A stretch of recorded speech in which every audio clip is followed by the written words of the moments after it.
भगवान बुढा नीलकण्ठको मूर्ति निकै पुरानो मानिन्छ। यो कुन समयमा कसले बनाएका हुन् सो कुरा कसैलाई ज्ञात छैन। किंवदन्ती अनुसार एकजना किसानले आफ्नो खेत खन्दा उक्त मूर्तिमा चोट लाग्न गई रगत समेत देखिएपछि सो स्थानमा उत्खनन गरी हेर्दा उक्त विशाल मूर्ति भेटिएको हो। त्यसै गरी देवमाला वंशावलीमा राजा ऋषभदेवले बुढा नीलकण्ठको स्थापना गरेका हुन् भन्ने पनि कुरा उल्लेख छ। तर उनले उत्खनन गरी जमिन मुनिबाट पाएको वा कुनै शिल्पीद्वारा बनाउन लगाई प्रतिष्ठित के गरेका हुन् स्पष्ट लेखिएको छैन।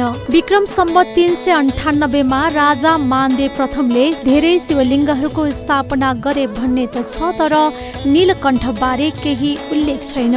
भनाइ अनुसार राजा प्रताप मल्ल बुढा नीलकण्ठको उक्त भव्य मूर्तिलाई त्यहाँबाट हनुमान ढोका दरबार लगी चोकमा राख्न एवं प्रतिष्ठापन गर्न चाहन्थे। यतिकैमा राजालाई सपनामा यो मूर्ति यहाँबाट कहीँ नलग्नु, स्थानान्तरण नगर्नु र तिमी र तिम्रा उत्तराधिकारीहरूले समेत यो मूर्तिको दर्शन पनि नगर्नु गरेमा अनिष्ट हुनेछ भन्ने भनेको किंवदन्ती पाइन्छ। यसैले उनले हनुमान ढोका दरबार परिसरमा बुढा नीलकण्ठको प्रतिमूर्ति बनाउन लगाएर सो मूर्ति आजसम्म हनुमान ढोका दरबार परिसरमा रहेको छ। यसै बेलादेखि नेपालका गद्दी आसीन राजालाई बुढा नीलकण्ठको दर्शन वर्जित रहेको बताइन्छ। कुनै राजाले यस स्थलमा दर्शन गर्न आउन खोज्दा भगवानको शिरमा रहेको एक नागले आएर बाटो छेकेको भनाइ छ।